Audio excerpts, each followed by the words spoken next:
শ্রীমদ্ ভগবদ্ গীতাকে মুক্তিদায়ী বলা হয়।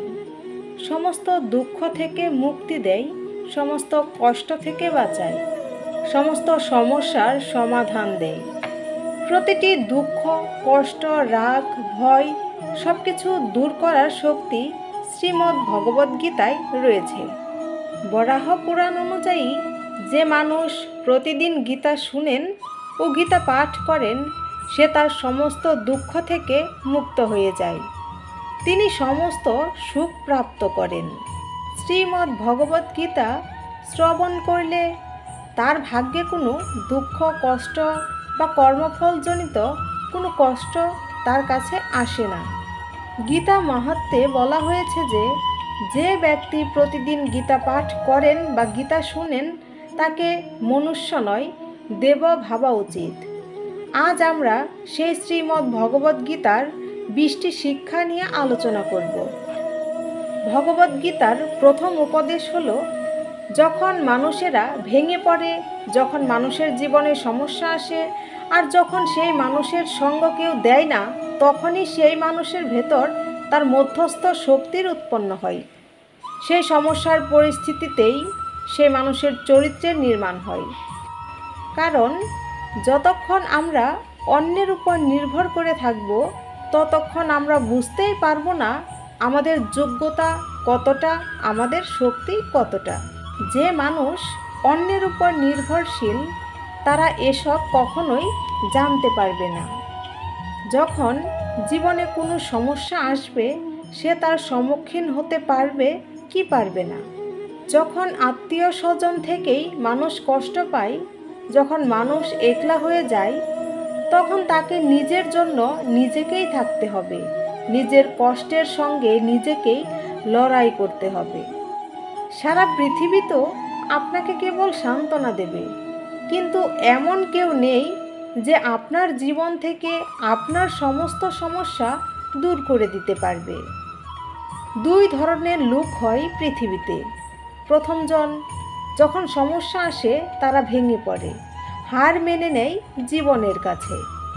আর দ্বিতীয়জন, যখন তাদের উপরে কোনো সমস্যা আসে, তখন তার মধ্যস্থ শক্তি জেগে ওঠে।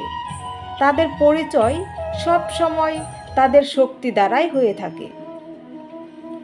আপনি কখনো সবার মুখে শুনেই থাকবেন যে যদি তার জীবনে কোনো দুঃখ না আসতো, কষ্ট না আসতো, সমস্যা না আসতো, তাহলে সে আজ যেখানে আছে সেখানে সে কখনোই পৌঁছাতে পারত না। শ্রীমদ্ ভগবদ্ গীতার দ্বিতীয় উপদেশ হলো যে আপনি আপনার সমস্ত দুঃখ, সমস্ত কষ্ট, সমস্ত ভয় ভগবানকে অর্পিত করুন। একটি শক্তি উৎপন্ন হয়েছে, আর সে সেই শক্তি দিয়ে সমস্ত সমস্যা ও দুঃখ কষ্টকে জয় করতে পারে। তারা এই সুখ দুঃখের চক্র থেকে কখনোই বেরোতে পারবে না। সে তার জীবনে ক্ষণস্থায়ী সুখ অনুভব করবে, তারপর আবার কিছুক্ষণের জন্য সুখ আসবে, তখন মানুষ সব দুঃখের কথা আবার ভুলে যাবে, আর আবার আগের মতোই দুঃখ এসে পড়বে। এইভাবে এই চক্র চলতেই থাকবে। কিন্তু যে লোক ভগবদ্ গীতার এই সমস্ত শিক্ষাকে মানবে, তাতে বিশ্বাস করবে এবং নিজের জীবনে কাজে লাগাতে পারবে, তারা মানসিকভাবে খুবই স্থির হয়ে যাবে। প্রতিটি ছোট ছোট সমস্যায় তারা দুঃখ পায় না, প্রতিটি ছোট ছোট খুশিতে তারা পাগল হয়ে যায় না। ভগবদ্ গীতা আমাদের এটাই শেখায় যে জীবনে আমাদের সুখে এবং দুঃখে কিভাবে বাঁচা উচিত। জীবনে আপনি ওটাই হতে পারবেন যতটা আপনি নিজের উপর বিশ্বাস রাখবেন। তাই বলা হয় যে মানুষের ছোট মনোভাবনা, সে ছোট জীবনযাপন করে, কিন্তু যে মানুষের মন বড় হয়, সে সেই জীবনে অনেক বড় কাজ করে। তো আপনার বিশ্বাসই আপনাকে ছোট এবং বড় মানুষ তৈরি করবে।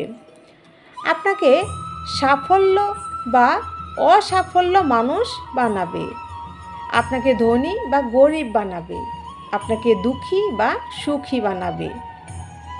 যদি আপনার নিজের উপর বিশ্বাস থাকে যে আপনি জীবনে অনেক বড় কাজ করতে পারবেন, তাহলে সেটা আপনি জীবনে অবশ্যই পারবেন। তাই বিশ্বাস অন্যের উপর নয়, নিজের উপর রাখুন। শ্রীকৃষ্ণ বলেন, অর্জুন, আমি প্রতিটি মানুষের বাস্তবিক স্বরূপকে জানি, তার অতীত, বর্তমান ও ভবিষ্যৎ সবই জানি। তার সম্বন্ধে আমার সব জানা। সে কে, কিভাবে, কিন্তু আমি কে সেটা কেউ এখনো পর্যন্ত বুঝতে পারেনি। ঈশ্বরের সম্বন্ধে যে যার নিজের মতো কথা বলে, কিন্তু ঈশ্বরের বাস্তবিক স্বরূপকে কেউ কখনো পর্যন্ত বুঝতে পারেনি। কোটি কোটি লোক জন্ম নিচ্ছিল, কোটি কোটি লোকের মৃত্যু হচ্ছিল। এরকম বিশাল আকার ভয়ানক রূপ দেখে অর্জুন থরথর করে কাঁপছিল আর বলল, আপনি প্রথমে যে রকম ছিলেন সেই রকমই হয়ে যান প্রভু। আমি আপনার এই রূপ দেখতে পাচ্ছি না। আমি আপনার রূপের মধ্যেই শিব দেখতে পাচ্ছি, আপনার রূপের মধ্যেই ইন্দ্রকে দেখতে পাচ্ছি, সমস্ত পৃথিবী, দেবদেবী আপনার মধ্যেই দেখতে পাচ্ছি, চন্দ্র সূর্য আপনার ভেতরে দেখতে পাচ্ছি, প্রতিটি নবগ্রহ আপনার মধ্যেই রয়েছে। তখন শ্রীকৃষ্ণ অর্জুনকে বললেন, হে অর্জুন, তুমি আমার যেই রূপ দেখছ বাস্তবিক পক্ষে এই রূপ আমার আসল স্বরূপের অংশ মাত্র। তখন অর্জুন অবাক হয়ে শ্রীকৃষ্ণকে জিজ্ঞাসা করলেন, এটা যদি আপনার অংশ মাত্র হয় তাহলে সম্পূর্ণটা কি প্রভু? তখন শ্রীকৃষ্ণ বললেন, না আমার কোনো আদি আছে, না কোনো অন্ত আছে। আমি অনন্ত, আমাকে মাপা যায় না। না আমার কোনো রূপ আছে, না আমার কোনো নাম আছে। তাই বলা হয়, ভগবানের লীলা ভগবানই ভালো জানেন। শুধু আমাদের জীবনের সমস্ত চিন্তা, সমস্ত ভয় ভগবানের কাছে অর্পণ করে দিতে হবে। হে ঈশ্বর, আমার জীবনের দড়ি আপনার কাছে। এবার জীবনে যা হবে তা আপনি সামলে নেবেন। যার মনে এই রকম ভাবনা থাকে সে তার শক্তিকে নিজের হৃদয়ে অনুভব করতে পারবে। সমস্যায় সময়ে সে ভগবানের কৃপা লাভ করতে পারবে। এটাই যে আপনি যা কাজ করেন, যার সাথে সম্বন্ধ স্থাপন করেন, তার সঙ্গে মানসিকভাবে কখনোই জড়িয়ে পড়তে নেই। কর্ম কর্মের জন্যই করুন, নাকি কর্মের জন্য পাগল হয়ে যান। সম্বন্ধ জীবনে আনন্দ করার জন্য তৈরি করুন, নাকি সেই সম্বন্ধ দিয়ে নিজের জীবনকেই কষ্টকর করে তুলবেন। মানুষ বড়ই অদ্ভুত। যেই জিনিসগুলো মানুষের সুখের জন্য তৈরি করা হয়েছিল সেই জিনিসগুলো দিয়েই সে নিজের জীবনে দুঃখ ডেকে আনে। অন্য কাউকে কি আর দোষ দেবে? মানুষ নিজের জন্য যে পৃথিবী তৈরি করে সেই পৃথিবী তাকে দুঃখ কষ্ট দেয়।